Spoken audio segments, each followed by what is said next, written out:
In We Were Soldiers, Joe Galloway enters Landing Zone X-ray carrying a camera. He was not a soldier.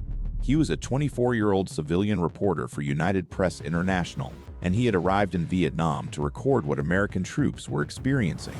Yet 33 years after the battle, the United States Army awarded him a Bronze Star with a V for Valor. Not for a photograph, a newspaper story, or the book that would later inspire the film. The footage you are seeing now is real shot by United States Army combat camera team on the ground at Landing Zone X-ray. It captured the smoke, the chaos, and the battlefield Galloway entered in November 1965. But his medal recognized something the camera did not capture. A decision he made while American soldiers were being overrun.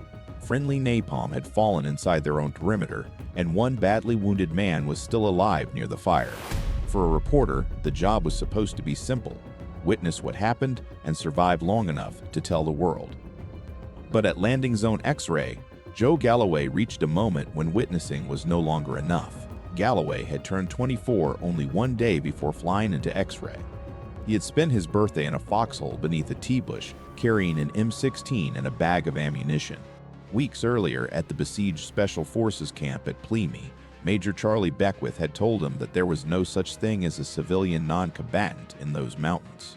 Beckwith put him on a machine gun, and before Galloway left, he made sure the reporter had a rifle of his own. On November 14, the battle at X-ray began without him. Galloway tried to board a helicopter with the first troops, but an officer pulled him off and gave his place to a medic. Hours later, he watched smoke climb thousands of feet above the valley. Every reporter nearby wanted a ride into the fight. None could get one. Then Captain Greg Dillon told him that 2 helicopters would fly in after dark carrying ammunition and water. Dillon radioed Hal Moore for permission.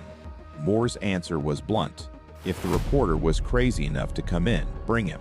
The helicopter was flown by Major Bruce Crandall. As darkness settled over the valley, Galloway rode into X-ray sitting among boxes of grenades, ammunition, and plastic containers of water. The Hueys landed in tall elephant grass. Galloway jumped out, helped throw the supplies into the clearing, and dropped flat as the helicopters lifted away. Then a voice came from the darkness. "Follow me to the command post, and watch where you step. There are bodies in the grass, and they are all American." It was Sergeant Major Basil Plumley. At the command post, Hal Moore told Galloway that the battalion was surrounded. American positions had been hit hard all afternoon. Dion had seen lights moving down the mountainside. North Vietnamese soldiers approaching the battlefield in the darkness. Galloway had finally reached the story he had been chasing for months. He had also entered a battlefield with no guaranteed way out. His camera was beside him. So was the rifle across his lap. The next morning, the attack came at first light. A North Vietnamese battalion struck the southeast side of the perimeter, where roughly 100 men of Charlie Company held a thin line of shallow positions. Small arms fire, machine gun rounds, and rocket grenades tore through the company and swept across the command post behind it. The Army camera team captured parts of the battlefield that morning, smoke drifting through the grass, American soldiers remaining low against the earth, helicopters moving through a landing zone that was becoming more dangerous by the minute, but it did not capture the next few seconds. Galloway pressed himself against the ground, trying to become smaller than the bullets passing overhead.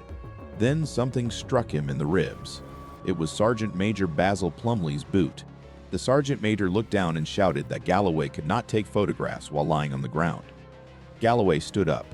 He followed Plumley toward the makeshift aid station, where medics were already working among the wounded. The perimeter was collapsing in places, and the command post itself was under direct fire. Then Hal Moore began shouting at the forward air controller. 2 American jets were approaching the position. The first had already released 2 canisters of napalm, the second pulled away. The first 2 did not. The napalm passed over the command post and struck only yards away. Through the fire, Galloway saw 2 American soldiers burning. He ran toward them with an Army medic named Tommy Burlill. Before Burlill could reach the men, a sniper's bullet killed him. Galloway kept moving. Someone shouted for him to take one soldier's feet. Galloway lifted the wounded man, and together they carried him through the fire and gunfire to the battalion aid station. The soldier's name was Private First Class Jimmy Nakayama from Rigby, Idaho. His wife had given birth to their first child, a daughter, only 8 days earlier. Nakayama survived the evacuation from X-ray, but his burns were catastrophic. He died in an army hospital on November 17. Galloway would later write that not every event allows a journalist to remain separate from the story. Some events demand participation. At X-ray, he had crossed that line. He was still carrying a camera. But during the battle, he also carried ammunition, water, wounded men, and the dead. When necessary, he put the camera down and used his rifle. Galloway left X-ray aboard another helicopter flown by Bruce Crandall. He returned exhausted, covered in dirt and blood, carrying notebooks filled with names, hometowns, and fragments of what he had witnessed. He called the United Press International Bureau in Saigon and dictated his report. But the battle did not become just another assignment. Years later, Galloway said that no one goes to war and returns as exactly the same person who went in. The young reporter who entered X-ray looking for a story came away believing that the Americans who died there had given him an obligation to tell their stories accurately, and to remember them as people, not statistics. That obligation shaped the rest of his career. Galloway continued writing about soldiers and veterans, but Ia Drang remained at the center of his life. Years later, he reconnected with Hal Moore. Together, they spent roughly a decade reconstructing the battle through reports, memories, interviews, photographs, and the experiences of the men who had fought there. Their book, We Were Soldiers Once, and Young, was published in 1992. A decade later, it became We Were Soldiers.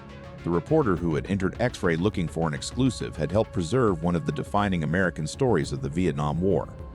He had gone there to document what happened. He spent the rest of his life making sure the men who were there would not be forgotten.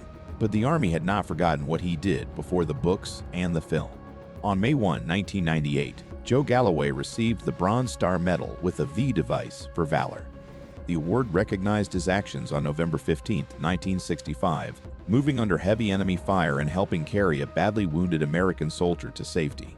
According to the United States Army, Galloway became the only American civilian to receive the Bronze Star with V for heroism during the Vietnam War. That distinction matters because Galloway had no military order to obey, and no unit responsibility forcing him toward the fire.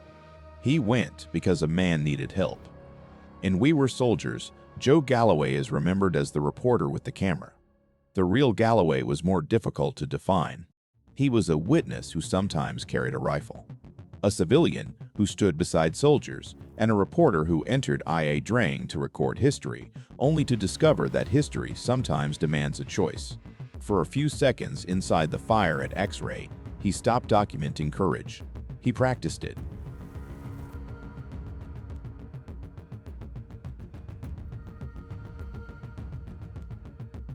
If you want more forgotten war stories that sound impossible but really happened, subscribe and follow us.